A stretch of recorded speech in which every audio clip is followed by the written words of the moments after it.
আসসালামু আলাইকুম এভরিওয়ান, আপনারা সবাই কেমন আছেন? আশা করি আলহামদুলিল্লাহ ভালো আছেন। তো আজকের ভিডিওতে আমি না আমার আম্মু একটি মজার রেসিপি নিয়ে এসেছে। একটি পিঠা, খুবই মজার।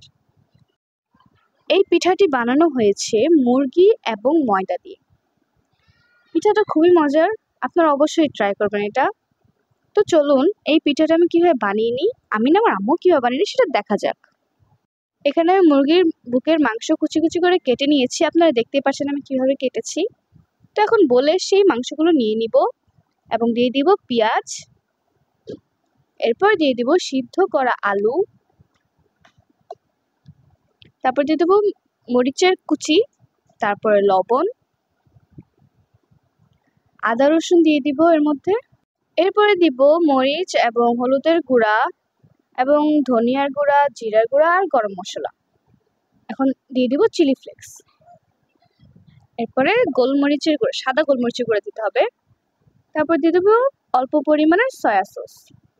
এখন এই সবগুলো আমি মিশিয়ে নিব ভালো করে। মেশানো হয়ে গেছে। এখন আমি একটি প্যানে তেল নিয়ে নিব। তেলগুলো গরম হয়ে আসলে আমি সবকিছুর মাখা তেলের মধ্যে দিয়ে দিব ভাজার জন্য। এগুলো ভালো করে ভেজে নিব আমি। আমার ভাজা প্রায় শেষ, আর একটু ভাজতে হবে। তো দেখতে পাচ্ছেন এটা ভাজা হয়ে গেছে। এরপরে এখানে বেলুন পিড়ি নিয়ে নিব, আর এতে আমি ময়দা দিয়ে পিঠা বানানো শুরু করব। আপনারা দেখতে পাচ্ছেন এটা ছোট একটা রুটির মতো বানাবেন প্রথমে, যেভাবে আপনারা রুটি বানান।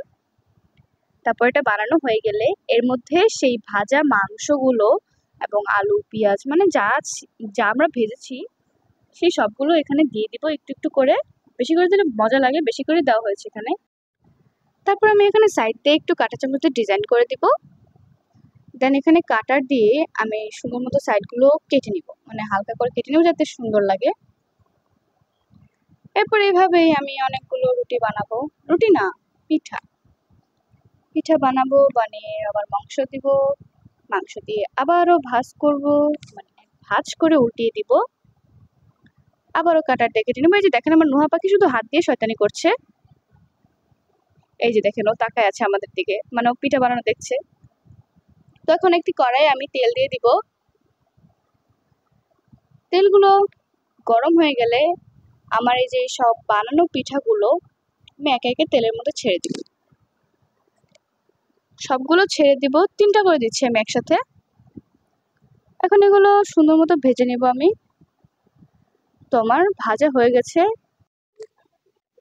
এখন আমি পিঠাগুলো সুন্দর করে একটি প্লেটে নিয়ে নিব। তেলটা একটু ঝরিয়ে নিতে হবে, না হলে তেল বেশি হয়ে যাবে।